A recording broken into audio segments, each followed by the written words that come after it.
बिस्मिल्लाहिर्रहमानिर्रहीम अस्सलाम वालेकुम। एक बार हाज़िर हूँ एक न्यू वीडियो में एक न्यू रेमेडी के साथ। आज की वीडियो में मैं आपको रूम हीटर्स के इस्तेमाल के इंसानी सेहत पर असरात के हवाले से मालूमात दूंगा। माहिरीन ने रूम हीटर के इस्तेमाल से सेहत पर होने वाले असरात से मुताल्लिक़ तहक़ीक़ से साबित किया है कि रूम हीटर्स हवा में खुश्की का सबब बनते हैं, जिसके नतीजे में इंसानी जिल्द, आँखें और गला खुश्क हो सकता है।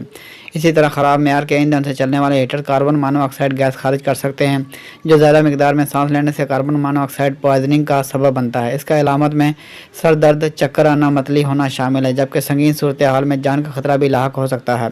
माहिरीन का मज़ीद कहना है कि अगर रूम हीटर का इस्तेमाल या देखभाल मुनासिब तरीके से नहीं की जाती तो ये ज़्यादा गर्मी खारिज कर सकते हैं, जिससे आतिशज़दगी का खतरा पैदा हो जाता है, जबकि कमरे में रखे हीटर से पैदा होने वाली खुश्की और गर्म हवा से तवील मुद्दती नुमाइश आँखों और जल्द में जलन का बायस बन सकती है।